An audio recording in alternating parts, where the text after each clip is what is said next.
All right, we're back. We're back in the box. Myself, D.O. Skinner with Chesterfield County Police Recruiting, and my partner, Elliott Anderson. Elliott, what's going on right here? It's been a great week. So we got two new guests talking about our canines, and I'm going to get them to introduce themselves. Corporal Dan Shuklis.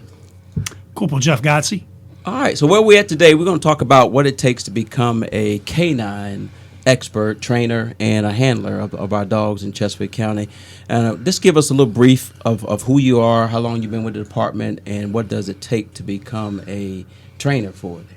Well, I'm in training. Dan Shuklis. I've been here 21 years, worked the road, worked schools a little bit, did some time in training, and SWAT team for about 13 years, and finally was able to get on K9. Now, how long have you been with the police department? 21 years. That's a lot of diversity in a 21-year career. That's great. Yeah, I've had a good time. It's been a good run. All right. Corporal Jeff Godsey. I've been with the police department 23 years. I started my career in patrol, then moved to narcotics. I worked undercover for probably about 10 years in narcotics investigations. Then went to K9 in 2007, and I've been a K9 handler since 2007. So have you all spent your whole career here in Chesterfield County?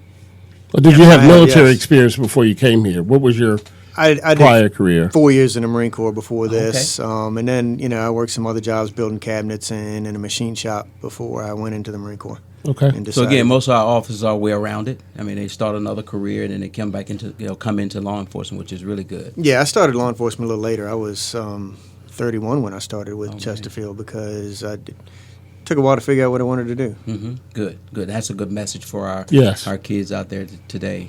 Not everyone comes in at 21 years old, but we value the life experience that our officers have. Exactly.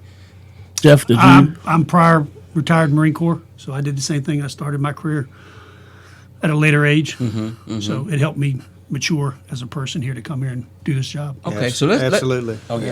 You're both local to Virginia. Yes. That's right. Yeah, I'm a Chesterfield resident. Good. I'm from Dinwiddie, but I think starting later actually helped, made me a better police officer, a lot of life experience beforehand. Mm-hmm. Right. Mm-hmm. So when we get down to how to become a K9 handler or training the dogs, give me a rundown of what it takes and how did you apply for it? Do you have a time limit on it? You have to put in for it. Okay. You have to go through the tryouts, and it's a physically demanding job. It's not just walking behind the dog. You have to be physically fit. It's almost a 3-mile run through the woods, over fences, over and under obstacles, cross creeks. It's very physically demanding, and you go through that. Then you have to actually show you can carry a dog if your dog gets hurt. Mm-hmm. So you go through all of that, then you go through the interviews, and then they choose who they want on the list. So that's prior to once you put in for it, that's just some of the obstacles or some of the training and stuff that you have to go, the testing that you have to go through it. Correct. Okay, so at that time, how long do you have to be on the police department before you can apply for that? 2 years before you can put in for a specialty. Okay. So 2 years for K9. So people will put in for the K9. They'll go through the process. We'll send them some information about what we're looking for. And the very first event that we have is a 3-mile run through the woods, through trails. We give them a scenario, basically. We try to make it as real life as possible, a scenario. So we'll give you a robbery occurred, the description of the suspect, and the suspect was last seen running this way into the woods. We'll go through the trail throughout the county complex, and we'll place items on the trail, like a robbery suspect had a backpack, a ski mask, rubber gloves. So not only are they running the trail, which is a mock track, they have to be able to observe things, realize where they are, and then at the end of the run, they get 1 minute rest, and then they have 2 minutes to write a report, where they ran, how far they ran, where they saw these things, and then we take that away from them at the end. And that scenario for the application process is done in your uniform. Yes. It's not done in T-shirt and shorts. No. It's done in what you wear actual work gear. And they're actually carrying a piece of wood to simulate holding a leash instead of if you got someone that's a fast runner, they're going to run. So you've got something in your hand. So when I'm running the track, I have a leash, flashlight, everything that I have to manipulate when I'm running with my dog. Wow. Okay. Now, and we get the question all the time when we go out recruiting. How long would it take for me to become canine handler, or they were asked, how long do I have to buy my own dog? So our dogs, we buy our dogs green. So we have myself, I'm the trainer for the detection part, the narcotics part, and Corporal Lee Owens is the trainer for the patrol side. So we purchase our dogs green, which means the dogs have no training. And the department pays anywhere from $6,500 to $7,800 for a green dog. If you buy the dog trained, you're talking about $15,000 to $20,000 per dog. Wow. The school that we put on is anywhere from 12 to 18 weeks. Now, when you say school, we put on the school. We put the school on. You come to Chesterfield and you train here at our K9 facility over by the fairgrounds. It's Monday through Friday, basically 8 to 4. No weekends. You do have tests. You have to take tests. You have to be able to understand certain things, techniques about training dogs and how you train a dog. Wow. And to be able to host that school, we have Virginia certified canine trainers that have met a standard. Yes. These dogs are certifiable in court. So our dogs are trained under the question. Virginia Police Work Dog Association, which is a sister under the North America Police Work Dog Association, which is one of the national organizations. So you certify once a year under that association. And we do it throughout whenever your dog's up for certification. Now, I do see I see the state police coming to our facility. I see other localities coming to our facility. Are they going through in service, or are we training them as new dogs or new handlers? State police usually trains their own dogs. Okay. But they do come to us for training. We train twice a month for maintenance training. So you have the national standard is 16 hours a month. So we meet the minimum standards and above that. Okay.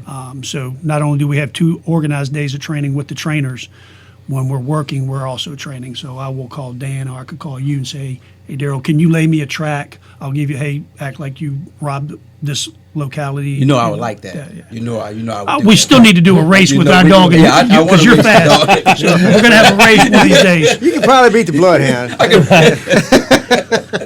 But we have departments. We have a good relationship with Richmond and Henrico, so we train together. Richmond has a master trainer, so we seek out a lot of stuff from them, and we work with each other in conjunction. But we have departments from Dinwiddie, Goochland, Powhatan, Blackstone, Oh, wow. Hanover, State, Henrico, Richmond, Caroline County that come train with us. Okay. So now, do you go over to other jurisdictions to help them when they have a case? And I say that because I was on the state interdiction team, working with the state police, Richmond, Henrico, and of course Chesterfield, and they will bring a drug dog on a passive, searching a vehicle or smelling around a vehicle. Do we do that? Still do that now? We do that.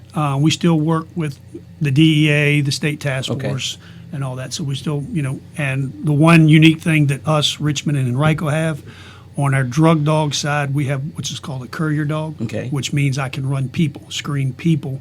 So we go to the middle Airports. schools, we go to the airports, we go to the high schools, and we Wow. do screens at the schools.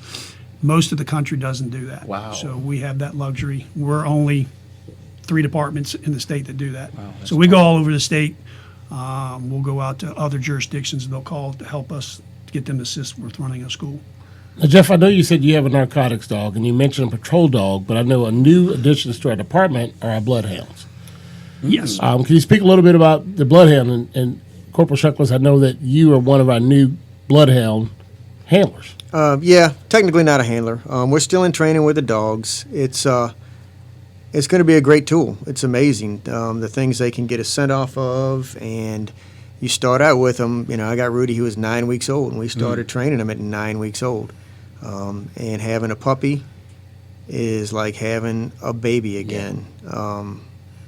If there's something you think about with that, you're going to get a bloodhound early, and it's great. And everybody thinks, "Oh, I'm going to have a puppy." This is work. Right. And he gets you up at night, and then you got to realize too that it's a work dog. Yeah. It's not a pet. Right. And and he's progressing along. He's about 6.5 months old now, and they're doing great, but it's still a puppy, and it's still work. And with these guys, we're fortunate enough to be able to train every day with them because Richmond sent their bloodhound trainer out. Okay. And he's working with us every day. But these guys, and if you think about it, you're going to be in training for almost a year. Whereas with patrol dogs, it's about, what, Jeff, 12 weeks, something like 12 that? to 18 And weeks. you got to think about, normally when we buy patrol dogs, pretty much the youngest we get is about a year old, correct? 11 months. So, we get these guys at 9 weeks. And as good as they are, and, they're going along, they have to mature, Right. both Right. physically and mentally. And they learn, and it's amazing to see how far they've progressed and what they do. They start out with just, little puppy stuff. Right. Little trails. They see the guy, and you're trying to get them to, start smelling the ground. And when they pick that up, you progress on and on and on. And we did something the other night. This trail was 15 hours old when we ran it. And it's just amazing to see the difference in how they get a fresh trail, how they work an old trail. And you learn your dog.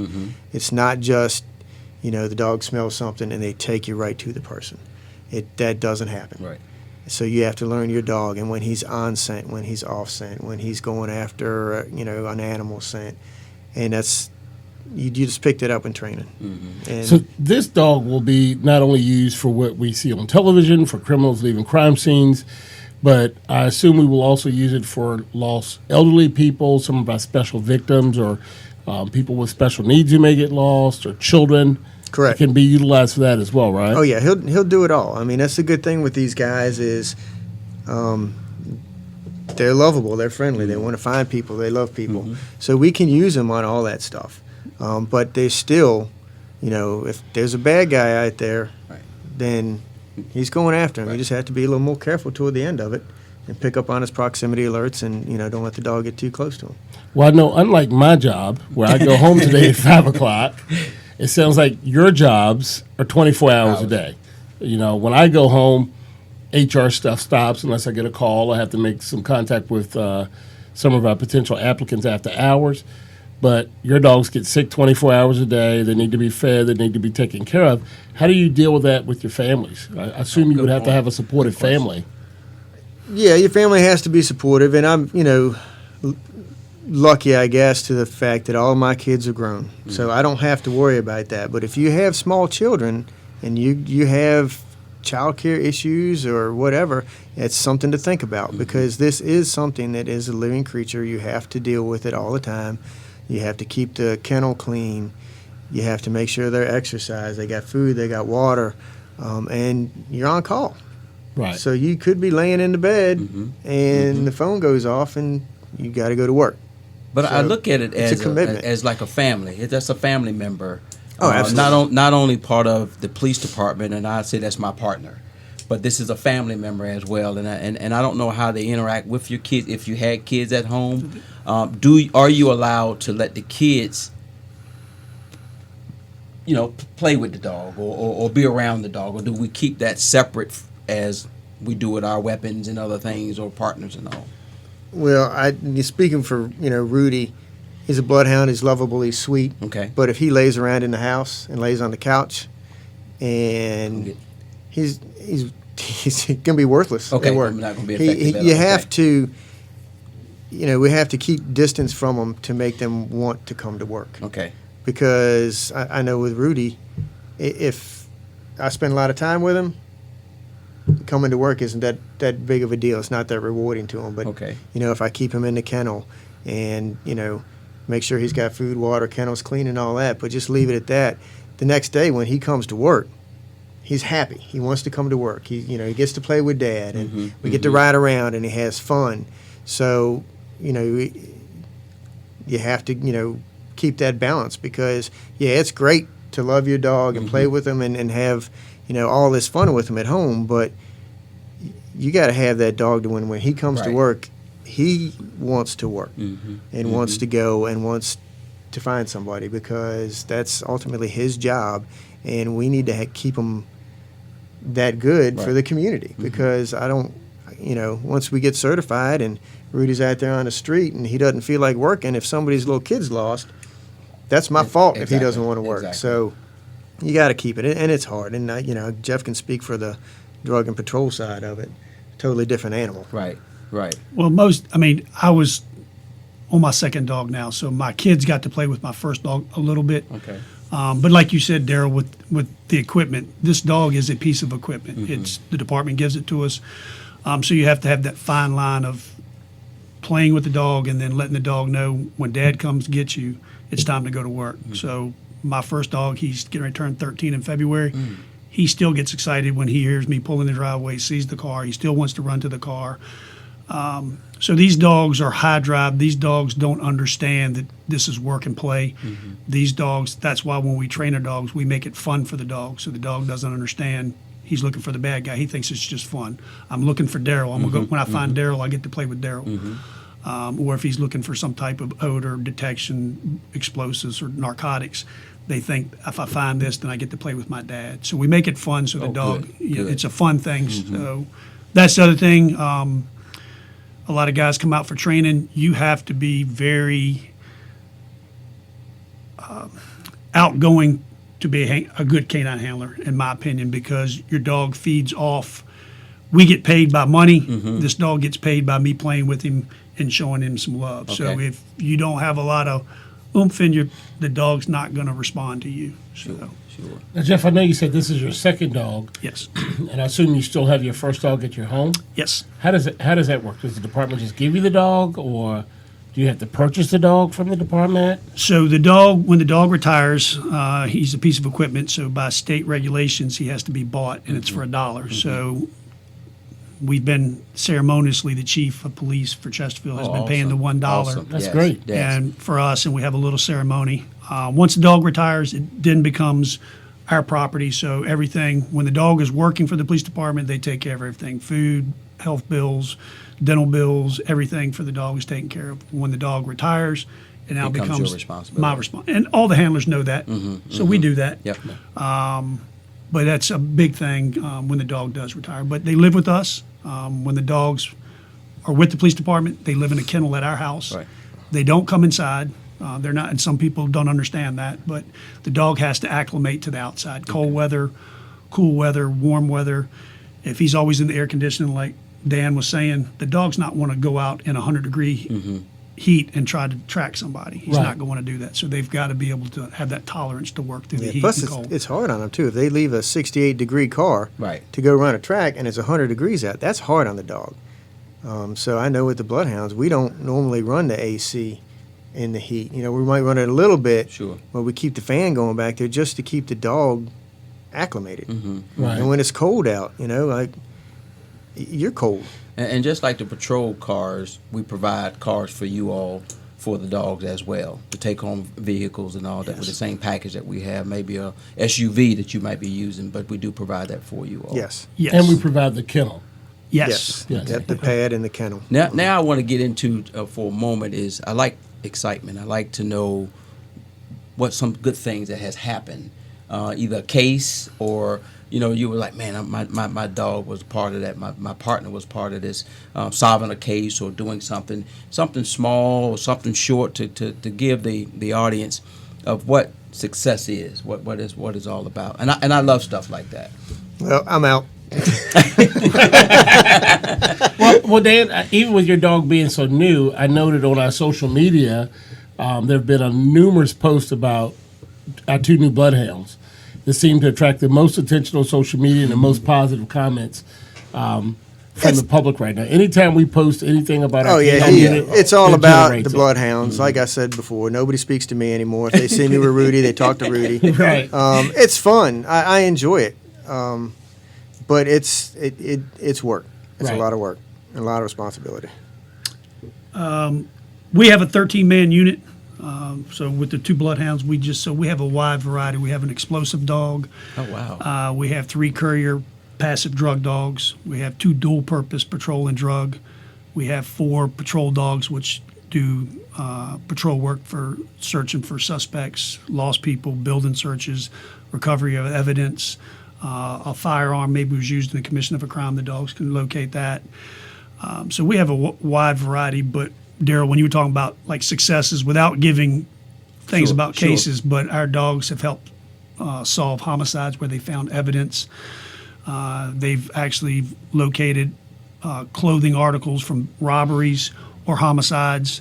They did DNA and came back to a suspect, so that assisted the detectives in solving those cases. Our drug dogs have one of our best seizures in money was $99,910 out of UPS. Wow, that's a lot. That's good stuff. So with 468 pounds of marijuana off the interstate in Chesterfield. Any cases of missing kids, finding missing kids?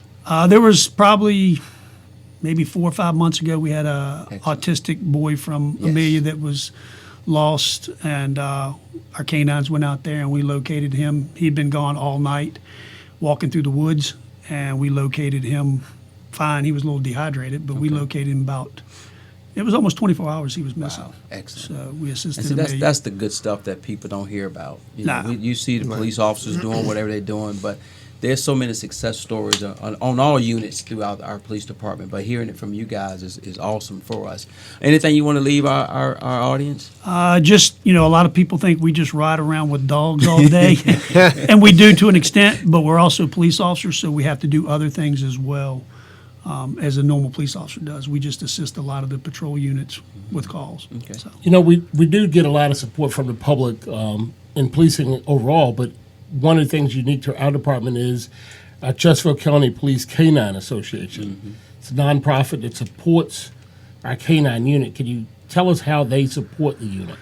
Yes. So we have a lot of volunteers that come to our canine training to assist us with different types of training that we really do utilize the public, and they're so great when they help us do that. They've been doing it I've been in canine over 10 years, and for probably 10 years they've been coming assisting us with volunteering.